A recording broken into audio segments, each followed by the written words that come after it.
મહત્વના સમાચારો પર નજર કરીશું। રાજકોટમાં અસામાજિક તત્વોની સામે પોલીસે હથિયાર હેઠા મૂક્યા હોય એવી સ્થિતિ સર્જાઈ।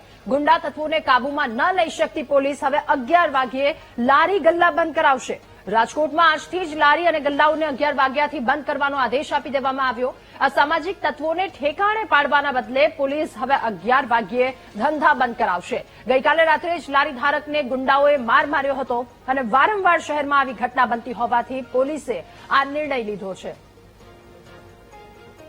ત્યારે રાજકોટની પોલીસ કે જેમની કામગીરી પર હવે સવાલ ઉઠી રહ્યા છે। ગઈકાલની એક ઘટના ત્યારબાદ પોલીસે નિર્ણય લીધો છે કે 11 વાગે લારી ગલ્લાને બંધ કરી દેવામાં આવશે।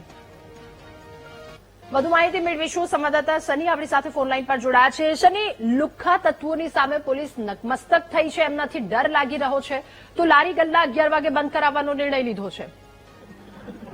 જેટના વાત કરવામાં આવે તો રાજકોટમાં જાણે અસામાજિક પ્રવૃત્તિ બેફામ થઈ રહી હોય તેને લઈને રાજકોટ પોલીસે આ મહત્વનો નિર્ણય લીધો છે। કારણ કે રાજકોટના લારી ગલ્લામાં સૌથી મોટા દૂષણો છે તે ફેલાતા હોવાનું સામે આવ્યું છે। વારંવાર માથાકૂટનું ઘર રાજકોટના લારી ગલ્લા, પાનના ગલ્લા, ચાની હોટલો છે ત્યાં સૌથી વધુ દૂષણો ફેલાય છે। આ દૂષણોને અટકાવવા માટે હવે રાજકોટ પોલીસે ગૃહમંત્રી અને રાજ્ય સરકાર સાથે ચર્ચા કર્યા બાદ મહત્વનો નિર્ણય લીધો છે કે રાજકોટની જે હોટલો અને લારી ગલ્લાઓ છે તે 11 વાગે બંધ કરી દેવામાં આવશે। તમામ લારી ગલ્લાઓને 11 થી 12 વાગ્યાનો સમય આપવામાં આવશે અને તમામ બંધ કરવા માટેની સૂચના આપવામાં આવશે।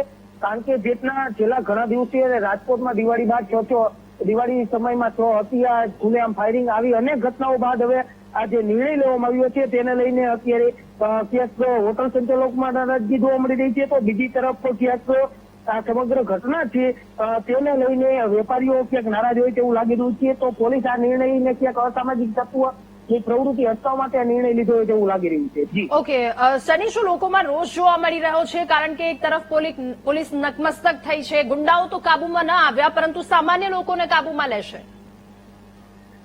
સ્વાભાવિક છે કે જેટલા સૌથી વધુ રાત્રિના સમયે જયારે કે 11 વાગ્યા બાદ ફેમિલી ક્યાંક નીકળતું નથી। રાજકોટમાં જે માન્યતા છે તે જોવા મળતી છે કે 11 વાગ્યા બાદ ક્યાંક જે ગણ્યા ગાંઠિયા ફેમિલીઓ છે તે જમવા જતા હોય છે।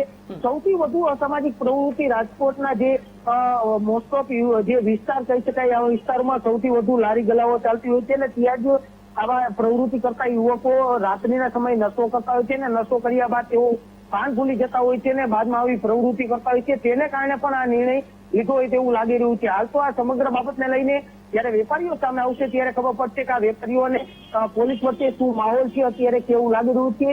સોમવારથી આનું સૌથી વધુ ઇમ્પ્લિકેશન છે તે કરવામાં આવશે એવું અત્યારે જાણવા મળી રહ્યું છે। શનિ, આભાર આપનો તમામ વિગતો સાથે જોડાવા બદલ।